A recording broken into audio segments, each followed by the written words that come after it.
Well, good afternoon, everybody. I hope everybody's doing well. Thank you all for coming. My name is Eric Sims, a recent graduate from The Ohio State University.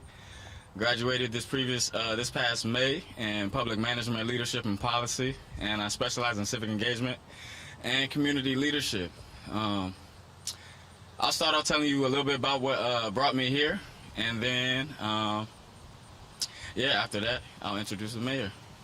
So, a little bit about me and who I am. From Cincinnati, Ohio, first-gen college graduate, recently graduated from Ohio State in May.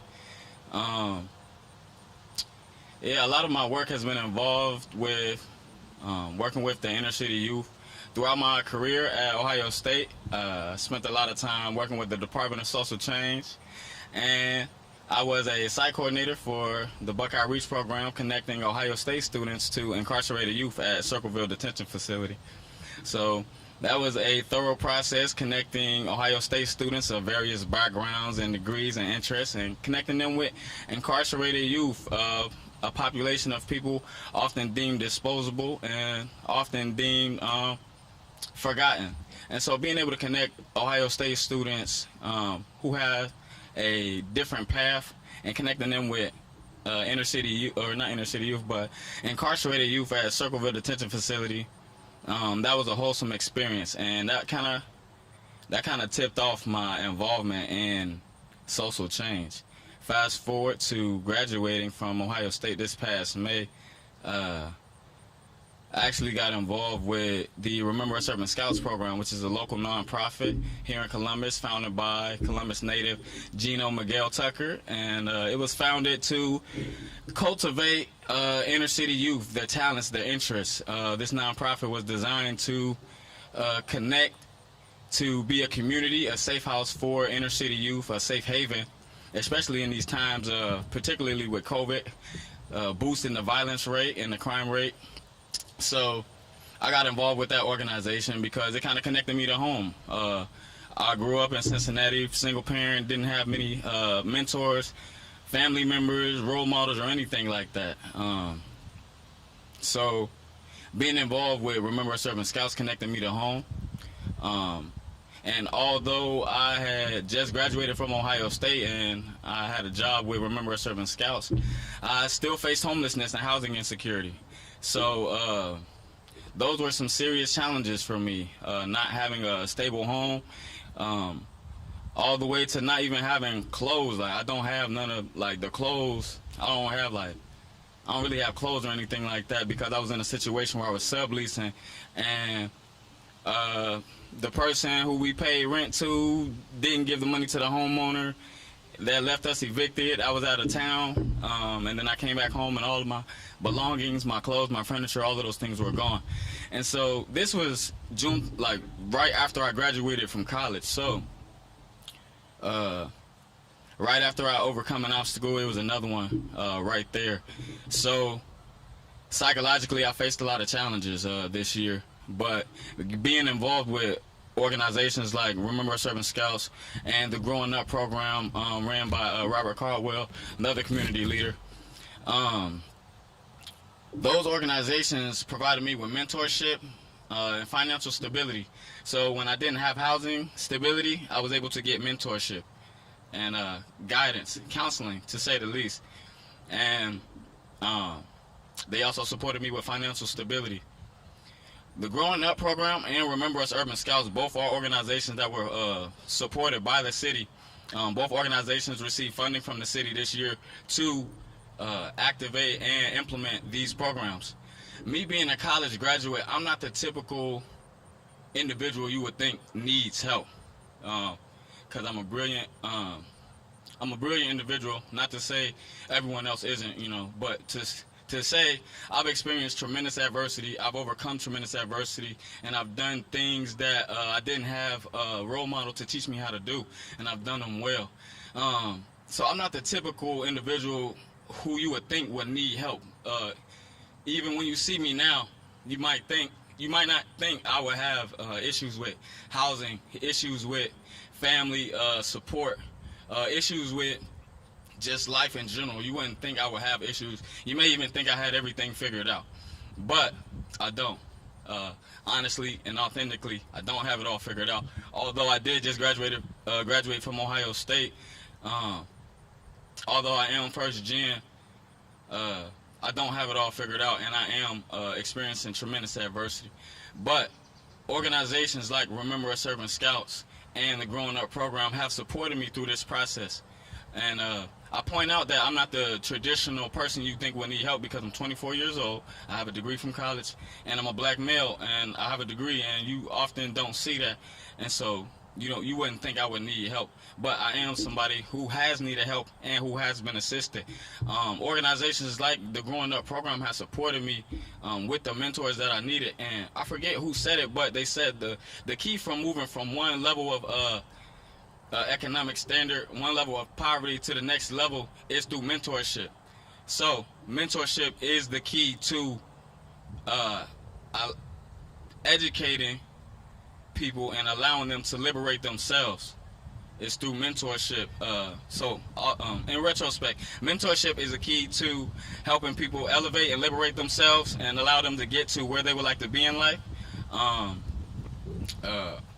Organizations like Remember Us Urban Scouts and the Growing Up program have been supported by the city, and they have been making impact on people like myself, the non-traditional person who may need help. A lot of people that we are targeting are dealing directly with violence. They deal directly with substance abuse. They deal directly with housing insecurity. They deal directly with food insecurity. They deal directly with family issues and neglect and things like that. I have also dealt with those, but I've found ways to navigate through that. The traditional individual who will need the help of programs like Growing Up, the traditional person who will need help from programs like Remember Us Urban Scouts may not have the feet to be able to navigate through these circumstances like I have. So again, I want to thank the city for the financial contribution. I want to thank Remember Us Urban Scouts for being a native and a local community stabilizer. I want to thank organizations like Growing Up for providing mentorship and financial stability for people like myself and for people facing different and other challenges and obstacles in their lives. So again, thank you all for coming out, and thank you all for supporting us, because it takes this. It takes a community to make these things happen. So without further ado, I'd like to introduce Mayor Ginther.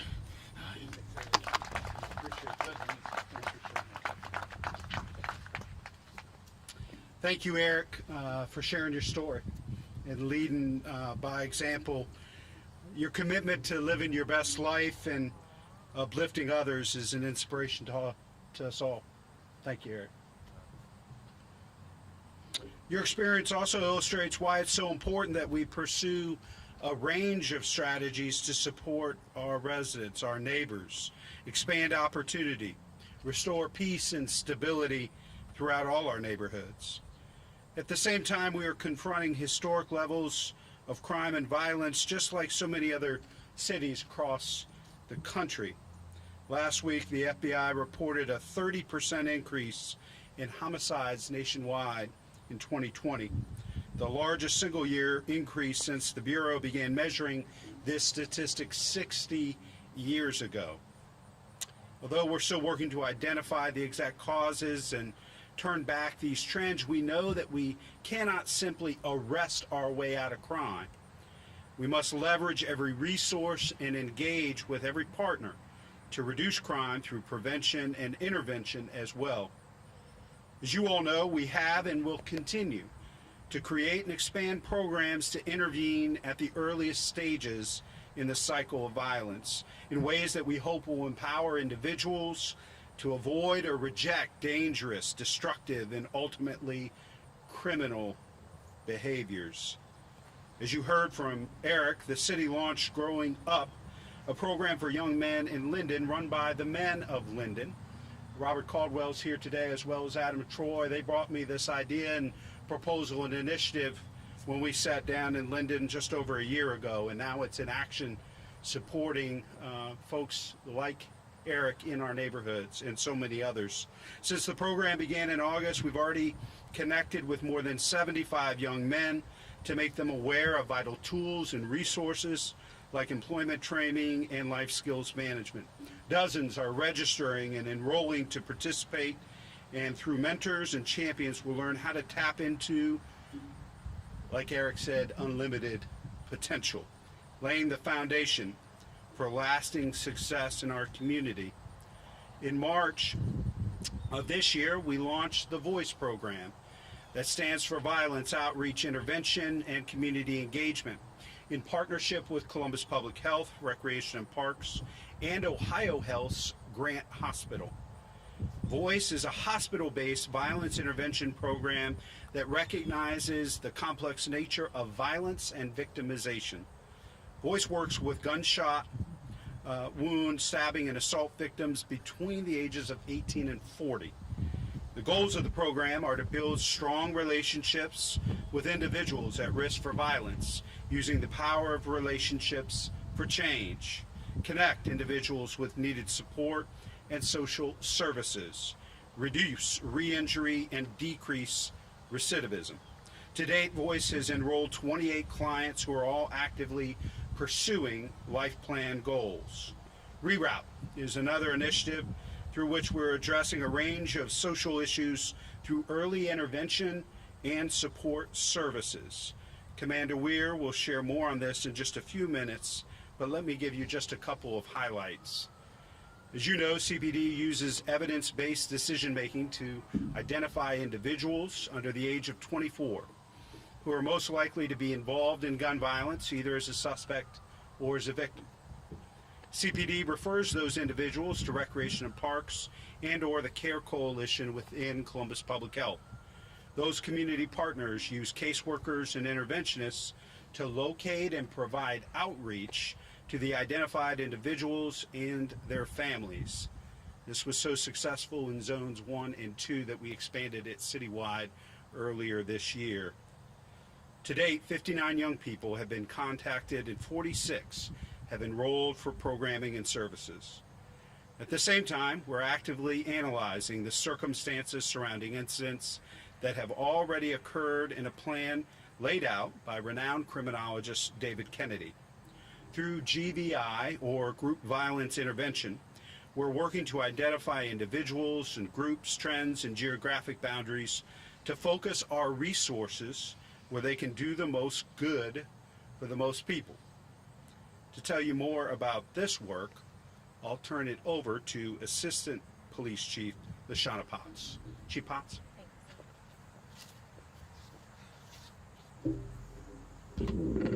Thank you, Mayor Ginther. Since arriving in Columbus 3 months ago, Chief Bryan and I have had no higher priority than the safety of our residents. That means maximizing every resource at our disposal and doing everything that we can to build upon the exceptional work our officers do every day to decrease violence and improve safety. One of the most promising tools we have is the Group Violence Intervention Program, pioneered by criminologist David Kennedy and a national network for safe communities. GVI has shown success in reducing gun violence in cities across the country. You might know it better by its name used by other cities as Operation Ceasefire. GVI is based on a fact that proven true in city after city, including here in Columbus. A large percentage of the violence is being driven by a very small segment of this population. The same people responsible for that violence are also at the highest risk of being victimized themselves. The GVI strategy brings together a network of community stakeholders, law enforcement, community members, and social service providers to engage directly with those groups whose members are most likely to shoot or to be shot. The Kennedy team has conducted an analysis of serious violence here in Columbus, working with this division and our law enforcement partners. Today, we can share some of the key findings of this review. Columbus Police has identified 17 active street gangs and groups comprised of approximately 480 group members. This represents 0.05% of the Columbus population, but we know at least 36% of the homicides involve these group members as either perpetrators, victims, or both. Another 10% of homicides were suspected and involved these group members. That means that at most, 0.05% of this city's population is connected to at least 36% of the recent homicides. And we know these individuals are operating in a very small number.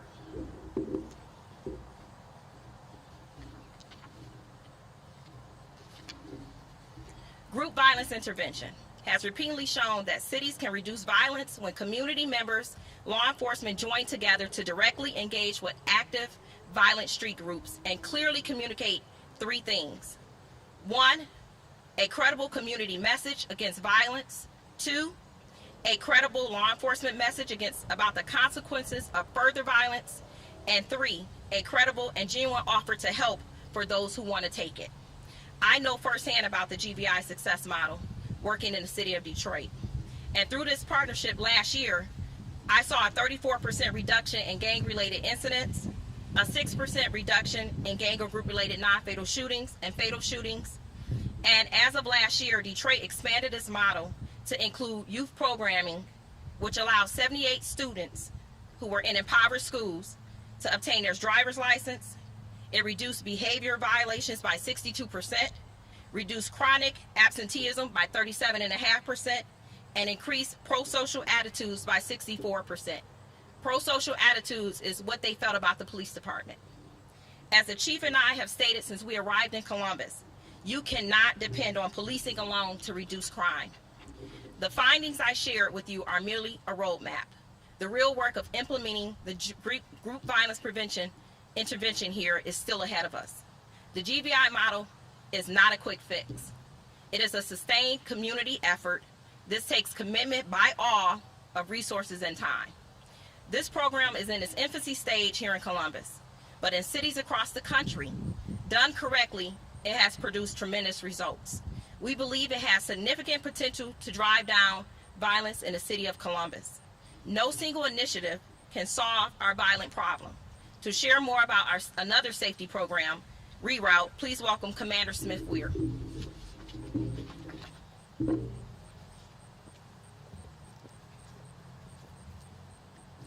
Thank you, Chief Potts.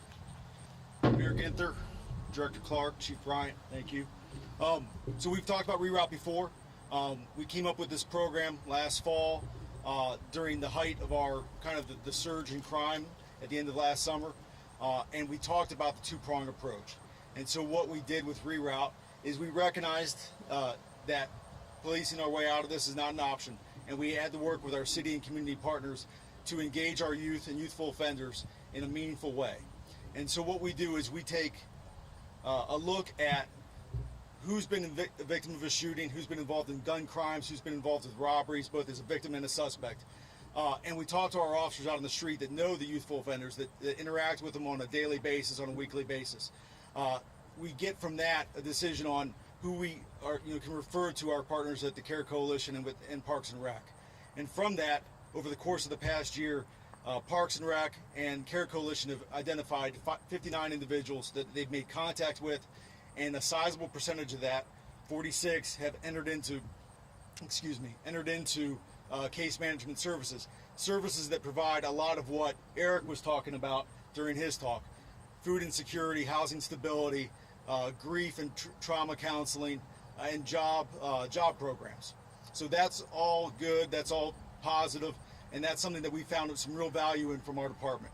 The second prong of this project has been the enforcement arm, and that is we have to recognize that there are individuals out there who are violent, who choose to victimize the community through violent crimes, whether that's robberies or shootings, or other weapons violations. And those individuals that continue to victimize the community on a daily or a weekly basis, enforcement is the option. And so what we did is, starting in April this past year, we comprised a team of officers and a sergeant to go out and conduct investigative activity on youthful offenders up to the age of mid-20s, and those that are suspected of or have been involved in violent crimes. Since April, that team of officers has seized 32 handguns and 1 rifle. They've seized 1,031 grams of heroin and fentanyl, 777 grams of methamphetamine, 78 grams of crack or cocaine, 3,300 grams of marijuana, and they've seized $49,750 in U.S. currency that was being used and or profited from drug transactions. They recovered 3 stolen vehicles, 46 total arrests, 26 individuals with felony offenses, 10 individuals with outstanding felony warrants, 8 individuals on misdemeanor warrants, and 2 individuals on misdemeanor offenses. In addition to all that, they have worked with our Major Crimes Bureau to go through on a case-by-case basis and assist our homicide and assault squad detectives on progressing their investigations, whether that's finding witnesses, tracking down information that's needed, helping out with paperwork, whatever we can do to help our Major Crimes Bureau, advance some of these cases and investigations that they've been tasked with. So that is what we've been doing. That's the update on Reroute. We do feel it's been a success, both in our collaboration with the city, the other city departments, Rex and Park, and with the CARE Coalition, and also with our enforcement aspect. We feel that we're very happy with the investigations that our officers have conducted. So thank you, and I'll turn it back over to Mayor Ginther.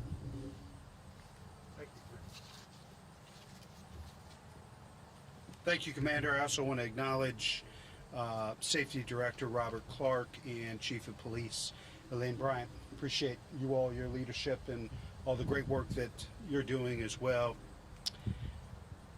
The programs we highlighted today include only some of what we're doing right now to stem the violence in our city through prevention and intervention measures. They work hand in hand with the other efforts by Columbus Division of Police, ATF, and the FBI to remove the most dangerous criminals from the street.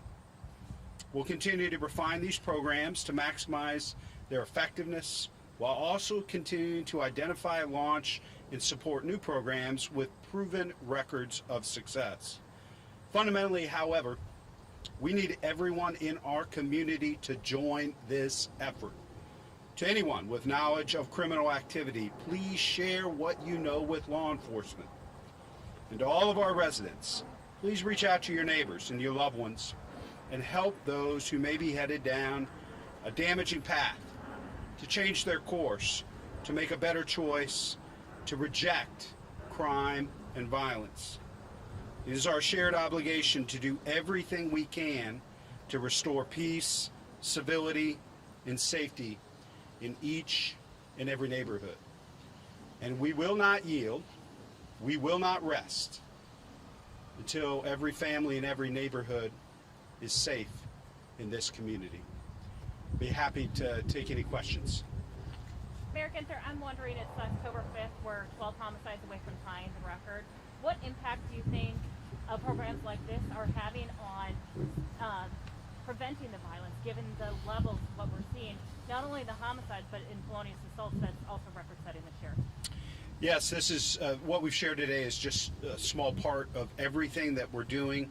Obviously, Chief Bryant, since her tenure began, has brought forth a couple of new tools for us to use in battling crime. We know this surge is happening across the country, as we have talked about several times before.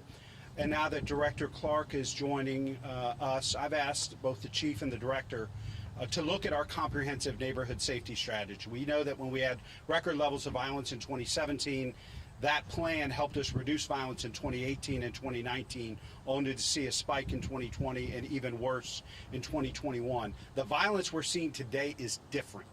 And so we need a new plan. And things that aren't working, we're going to stop doing, and we're going to start doing things, as Assistant Chief Potts talked about, that have been proven in other communities and expanding those. Commander Weir shared some important results there. Growing Up Linden's another great example where we're going to be putting more resources into neighborhood safety, not just law enforcement. I think that plan that they'll release later this month will help to inform the proposed budget that I'll introduce in November to City Council. Do you think the city has a gang problem? I think every city in America has a gang problem. One gang is too many in our city, and we're going to do everything in our power to offer folks a different way forward, a different path, and if they choose not to accept that path, hold them accountable. Mayor, how will you describe the state's support to these programs you are having to reduce violence? Because about an hour ago, the governor announced that, giving a grant of $5 million to law enforcement agents. So how would you describe the support from the state to ensure that crime is? We have a lot of great partnerships with the state, and I talk with the governor frequently. Violence is obviously top of mind for him and mayors across this state, and we're going to continue working with him. Not just on issues around police reform, but violence reduction and intervention. We've had conversations on everything from training and body-worn cameras to additional resources for youth programming and neighborhood safety efforts. So the governor and I have talked about a variety of ways that we're going to continue to work together and potentially leverage resources that have been granted to us more recently through the recovery plan. Yes, sir. Mayor, you all seem to narrow down the group of people committing violent crimes in the city a little bit more. Are there any updates on the shootings at Bicentennial Park and Forest Community Center? Chief Potts, Chief Bryant, do you want to offer any? You repeat it. You all seem to narrow down a little bit more the groups of people who've been committing violent crimes in the city. Are there any updates on the Bicentennial Park shooting as well as the Far East Community Center shooting? So I can tell you right now, our homicide detectives are working feverishly to solve those crimes like any other murder or non-fatal shooting that's occurring in the city of Columbus. We're just asking the citizens, sometimes we just need that little bit, that little piece to put the puzzle together. And so right now, we're just asking citizens if they know something, saw something, if they had any video. Our homicide detectives are invested in solving every homicide in the city of Columbus as well as every non-fatal shooting. And so any help that you can give us, if we had a suspect, they would be arrested right now. So we're just asking for that little bit to close these cases. Not just those, but any and all violence that is happening in the city of Columbus. Chief, a question to follow up on that.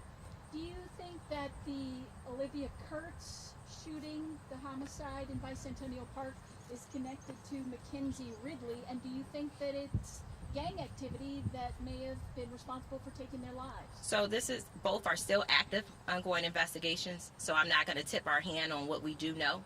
I will say that we are looking at a segment of society that we know have a propensity for violence, and we're leveraging our resources to get those people in custody whenever we can get the information of who they are. Are you getting tips? We are getting tips, but we can always use one more. And I do want to thank you, Chief Potts. I do want to thank Chief Bryant. One of the first things she did after both of those shootings, senseless shootings of beautiful young kids in our community, is devoting additional resources to our parks and rec centers and pools over the summer. And as terrible as those two acts were, all in all, I think, Chief, we had in our parks, at our pools, and our rec centers a much safer summer as a result of that leadership. So thank you, Chief. Mayor, I'm wondering, we've done a lot of stories on how short-staffed CPD is right now, short 100 patrol officers.